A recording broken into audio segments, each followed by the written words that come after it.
आज जो मामला आप देख पा रहे हैं वो भोपाल से दरअसल निकलकर खबर सामने आई है, जहां जिहादियों का खुला खेल और एक जघन्य वारदात, जहां लव जिहाद, सामूहिक दुष्कर्म और जबरन धर्मांतरण, इसके खिलाफ आवाज उठाने वाली एक साहसी हिंदू बेटी की संदिग्ध परिस्थितियों में मौत हो गई। जी हां, इस खौफनाक मामले में तब एक नया और बेहद सनसनीखेज मोड़ सामने आया जब शुक्रवार सुबह शहर के बड़ा तालाब में डूबने से ये मृत पाई गई। पीड़ित युवती की शॉर्ट पोस्टमार्टम रिपोर्ट उजागर हुई है, जिसमें मृतका के शरीर पर चोटों के गहरे निशान मिलने की पुष्टि हुई है। इसके बाद इस पूरे मामले में जिहादियों द्वारा सोची समझी हत्या किए जाने की आशंका और गहरा गई है। वास्तव में प्रारंभिक पोस्टमार्टम रिपोर्ट के अनुसार उस मासूम हिंदू बेटी के शरीर पर ऐसे गंभीर चोट के निशान पाए गए जो मृत्यु से ठीक पहले लगने की प्रबल संभावनाओं को दर्शा रहे हैं। पुलिस प्रशासन का कहना है कि अंतिम पोस्टमार्टम रिपोर्ट और अन्य महत्वपूर्ण फॉरेंसिक साक्ष्यों के आधार पर ही आगे की पूरी तस्वीर साफ होगी, लेकिन चोट के इन निशानों ने जिहादी गिरोह की खूनी साजिश की पोल जरूर खोल दी है। दरअसल इस पूरे मामले की कड़ियों को अगर जोड़कर देखा जाए तो बैरागढ़ क्षेत्र की रहने वाली इस महज 18 वर्षीय हिंदू युवती की शिकायत पर अप्रैल 2025 में भोपाल के श्यामला हिल्स थाने में सामूहिक दुष्कर्म और जबरन धर्मांतरण कराने का एक मुकदमा दर्ज किया गया था। इस जघन्य प्रकरण में मुख्य रूप से जिहादी शाहरुख, जिहादी जावेद उर्फ भैयू, जिहादी फैजान और उसकी जिहादी पत्नी जोया को नामजद आरोपी बनाया गया था। वास्तव में ये सभी आरोपी भोपाल के भीतर भोली भाली हिंदू युवतियों को सुनियोजित ढंग से लव जिहाद में फंसा रहे थे और अपनी हवस का शिकार बना रहे थे। मुस्लिम युवाओं के एक बहुत बड़े और खूंखार जिहादी गिरोह से ये जुड़े पाए गए हैं। इस खूनी और घिनौने खेल का अंदाजा इस बात से आप लगा सकते हैं और लगाया जा भी सकता है कि भोपाल की और भी कई पीड़ित हिंदू युवतियों ने इस खतरनाक गिरोह के अन्य जिहादी आरोपियों के खिलाफ रिपोर्ट दर्ज कराई थी, जिसके बाद कई जिहादी आरोपी फिलहाल जेल की सलाखों के पीछे हैं और ये मामला वर्तमान में कोर्ट में विचाराधीन है, न्यायालय में। सबसे महत्वपूर्ण बात एक ये भी है कि ये मृतका न सिर्फ अपने आत्मसम्मान के लिए अपने केस की मजबूती से पैरवी कर रही थी, बल्कि वो एक अन्य हिंदू युवती के साथ हुए लव जिहाद, दुष्कर्म और धर्मांतरण के मामले में अदालत में मुख्य और बेहद महत्वपूर्ण अहम गवाह भी थी। इसी कारण ये कयास और प्रबल हो गए हैं, लगाए जा रहे हैं कि खुद को फंसता देख जेल के भीतर और बाहर बैठे जिहादियों ने गवाह को ही रास्ते से निपटा दिया, हटाने का निर्णय लिया और इस खौफनाक हत्याकांड को अंजाम दिया गया। हिंदुओं को अब बेहद गंभीर और सजग हो जाने की आवश्यकता है। जिहादियों की इस खौफनाक साजिश को समझना पड़ेगा।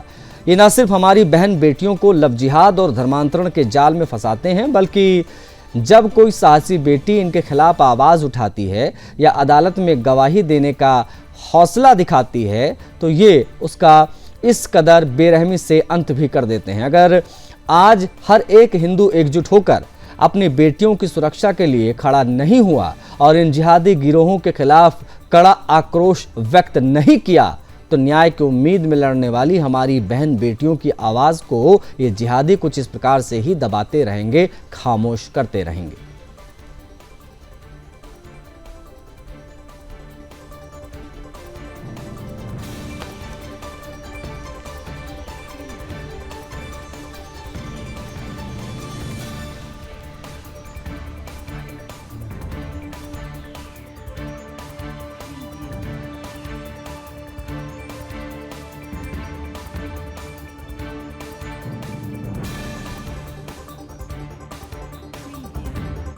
ब्यूरो चीफ मध्य प्रदेश की वागीशा कनेक्ट हो गई हैं, हम उनसे बात करेंगे। स्वामी दिव्यानंद जी महाराज हिंदू धर्मगुरु कनेक्ट हो गए हैं, हम उनसे भी बात करेंगे। और मोहम्मद अकील खान मुस्लिम स्कॉलर हमारे साथ जुड़ गए, हम उनसे भी बात करेंगे। लेकिन सबसे पहले वागीशा की तरफ बढ़ेंगे। वागीशा, एक महत्वपूर्ण गवाह थी ये युवती और उसकी हत्या कर दी गई। क्या चीज़ें अब तक निकल कर सामने आई हैं और कितनी बड़ी साजिश की आशंका है इसमें? इस मामले को समझना ये जरूरी है कि जब बीते दिनों वो युवती तालाब में मिली तो लोगों ने ये कहा कि आत्महत्या कर ली है, लेकिन परिवार वाले ये बता रहे थे कि उसकी हत्या हुई है। पुलिस ने जब जांच की तो शुरुआती पोस्टमार्टम में अब ये आया है कि उसके शरीर से कुछ निशान मिले हैं, यानी कि निशान मिले हैं आत्महत्या। तो पुलिस का अब कहना है कि कहीं न कहीं उसकी हत्या की गई है, लेकिन अब पुलिस कह रही है कि कहीं अब दूसरी बार जब पोस्टमार्टम होगा, फॉरेंसिक जांच होगी, तभी पूरी तरह से पता लगाया जाएगा कि आत्महत्या की है या फिर हत्या हुई है। हत्या के पीछे का कारण क्या है? यदि हत्या हुई है तो ये बताया गया है कि जो आरोपी है, जो जेल में है, उसके कुछ साथी जो है वो युवती पर लगातार ये दबाव बना रहे थे कि तुम अकेली गवाह हो और हमारे जो दोस्त हैं वो जेल में बंद है, किसी भी कीमत पर तुम गवाह नहीं दोगी वरना उन्हें सजा हो सकती है। लगातार ये दबाव बनाया जा रहा था, इसी के कारण युवती जो है वो डिप्रेशन में चली गई, ये युवती के परिवार वालों का कहना है। लेकिन ये जो आरोपी है, जो जावेद है, शाहरुख है, फैजान है और इसकी पत्नी भी इस पूरे हत्या में शामिल थी। और जो युवक है, जो लव जिहादी है, वो पिछले 1 साल से जेल में बंद है, लेकिन इसकी लगातार जो न्यायालय है वहां पर लगातार इसकी पैरवी चल रही थी और युवती लगातार बयान दे रही थी। लेकिन अब कहीं न कहीं 2026 हो चुकी है और आखिरी गवाही है वो देने वाली है। अब सवाल ये है कि ये जो 3 युवक है, आखिर उनका कोई गिरोह चल रहा है क्या? ये खुलासे हुए हैं, जो युवती के परिवार वाले हैं उनका कहना है कि ये जो युवक है, 3 फैजान है, जावेद है, ये पूरी तरीके से गिरोह चलाते हैं जिसमें भोली भाली युवतियों को फंसाते हैं। एक सबसे महत्वपूर्ण बात यह है कि युवती सिर्फ अपने लिए नहीं बल्कि वो और भी युवतियां हैं जो कि इस लव जिहाद के और धर्मांतरण के पूरे इसमें फंसी हुई है, उनके खिलाफ भी, उनके सहयोग के लिए भी वो एक युवती जिसकी हत्या करती गई है वो भी बयान देने वाली थी कि ये 3 युवक और जावेद की जो पत्नी है वो चारों मिलकर भोली भाली युवतियों को फंसाते थे। तो कहीं ना कहीं ये पूरा जाल है। आशीष जी, ठीक है, ओके। वागिशा प्लीज आप बने रहिएगा, हमारे साथ हिंदू धर्मगुरु भी कनेक्ट हैं और मुस्लिम स्कॉलर भी। तो स्वामी दिव्यानंद जी महाराज, जो युवती लव जिहाद के खिलाफ लड़ाई लड़ रही थी महाराज जी, उसी की हत्या कर दी गई है, इसकी संभावनाएं प्रबल दिखाई दे रही हैं, संदिग्ध मौत का ये मामला है, किस प्रकार से आप देख रहे हैं महाराज जी? क्या बोलना है आशीष जी, कभी तो निरुत्तर हो जा रहा हूं। 2 दिन भी नहीं हुए गाजियाबाद की घटना, लेकिन चलिए उसके पहले सबसे पहले उस बिटिया को पहले तो सैल्यूट करते हैं पूरे देश की तरफ से, हिंदू समाज की तरफ से, और कड़ी भर्त्सना करता हूं उन अपराधियों के लिए। थमने का तो नाम ही नहीं ले रहा है, क्या बोलना है, रोज एक एक घटना लगातार। हमारे जो भी मुस्लिम स्कॉलर आते हैं अपनी रस्म अदा करेंगे, आज भी करेंगे। अकील खान जी, अकील खान जी बहुत अच्छे, बहुत ही विद्वान व्यक्ति हैं, बहुत अच्छा इनका स्वभाव भी है, पर करें क्या, ये भी इनको अभी एक रस्म पूरा करना होगा कि हम मजम्मत करते हैं इस घटना का और दोषी को कड़ी से कड़ी कार्रवाई होनी चाहिए, हम साथ में खड़े हैं, ये 2 लाइन अवश्य बोलेंगे अभी ये। उसके बाद लेकिन प्रश्न उठता है अकील खान जी, आपके ऐसे सज्जन व्यक्ति से हिंदुस्तान क्या आशा करता है? कल बात हो रही थी किसी चैनल पे कि इनकी सोच सोचना पड़ेगा, ये सोच क्या चल रहे हैं, देश के प्रति, समाज के प्रति इनका योगदान क्या है जिहादियों का? मात्र हत्या, धर्मांतरण, इन लव जिहाद, विभिन्न प्रकार के जिहाद, इसके अतिरिक्त इनका काम क्या है? गजवाए हिंद, बस एक यही इनका टारगेट रह गया है जो कभी पूरा होना नहीं है। भगवाए हिंद था, भगवाए हिंद रहेगा। ये भारत भूमि है, श्री राम की धरती है, हिंदुस्तान है, और हिंदुस्तान में हम किसी को अलग नहीं रखे हैं, सभी हमारे लिए आदरणीय, सबको लेके रखा है, इसलिए रहेगा। और मैं परामर्श भी दूंगा कि जो हिंदुस्तान में जो रहने वाले हैं, बहुत गले लगा के रखा, बड़े बड़े पदों पे रहे हैं, आज भी रहेंगे, बस हिंदुस्तान को तो सम्मान होना चाहिए। अकील खान जी से आज एक नई बात कहना चाहूंगा, बड़ा आपसे एक मेरा आग्रह होगा जी, आप समाज के एक सम्मानित और एक बुजुर्ग व्यक्ति हैं अकील खान जी, एक काम तो कर ही सकते हैं, बात बात में फतवा की बात आती है।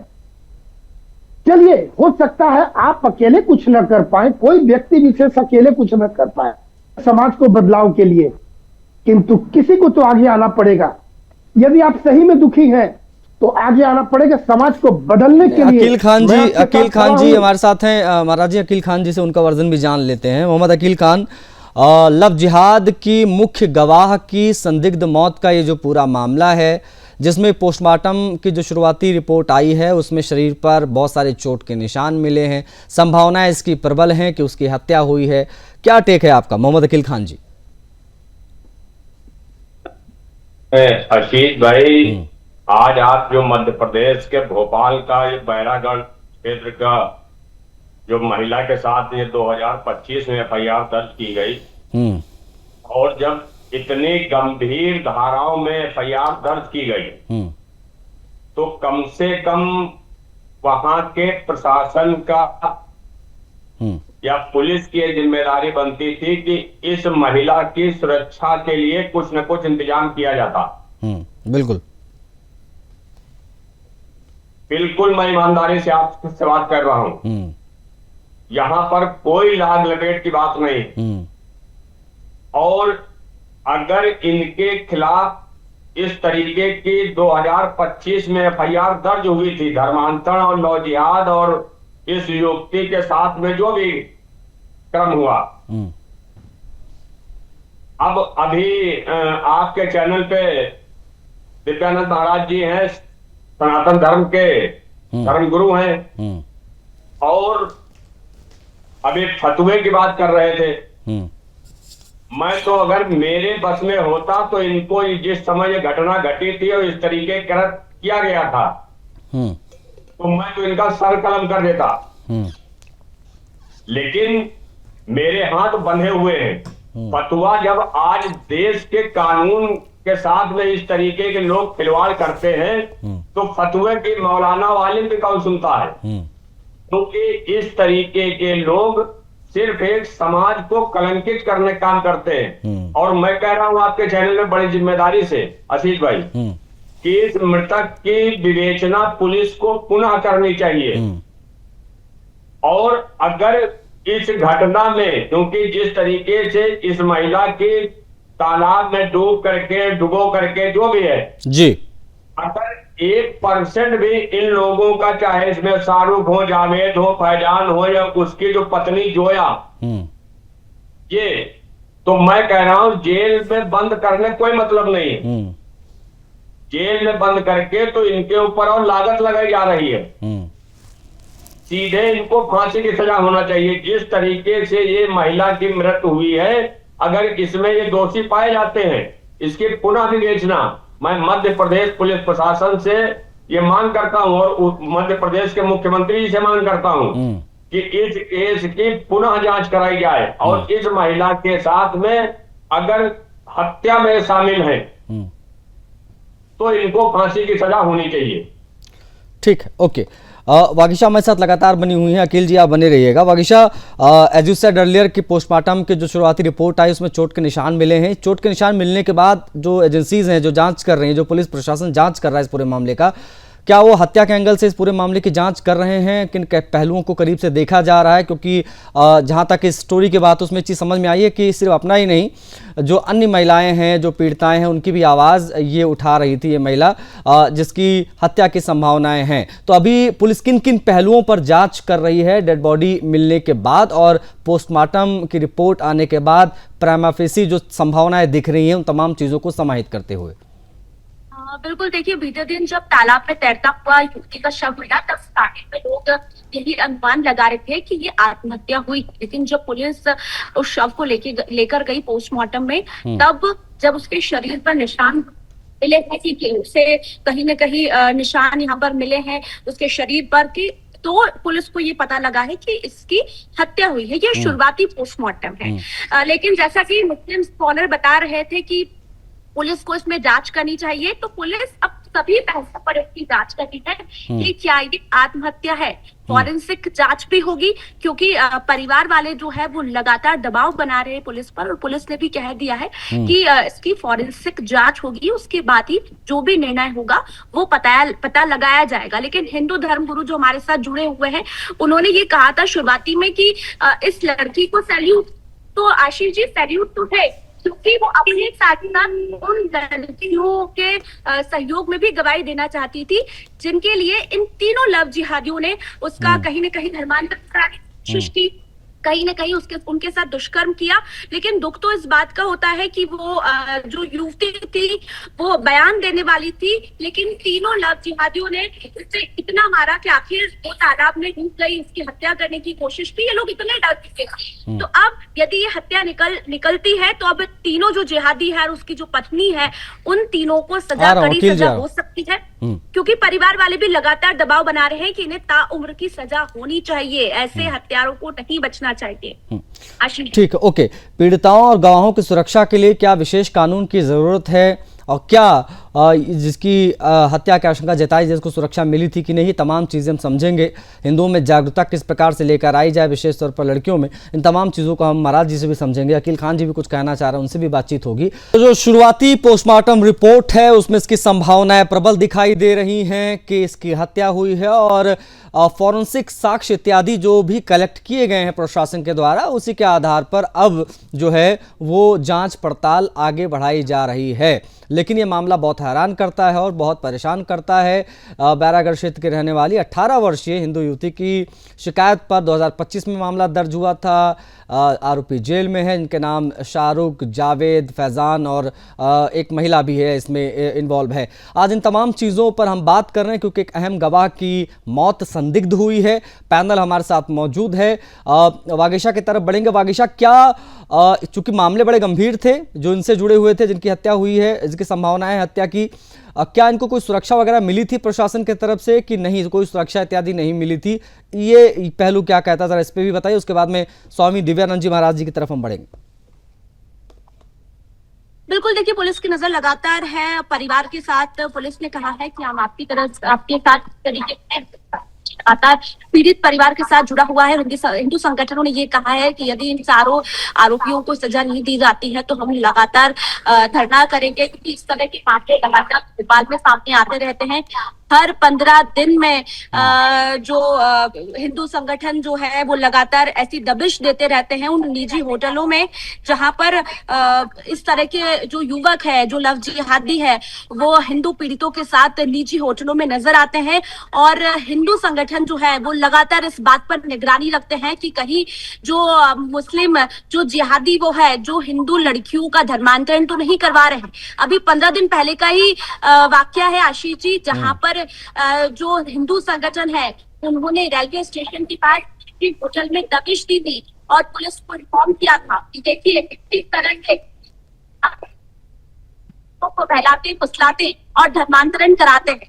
तो भोपाल में ये जो है वो आम बात है। मध्य प्रदेश में भी अब लगातार चाहे खंडवा हो, रतलाम हो, उज्जैन हो, इंदौर में अलग अलग तरीके से जो ये जिहादी है ये गिरोह बनाकर हिंदू लड़कियों को फंसाते हैं, धर्मांतरण करने का दबाव बनाते हैं।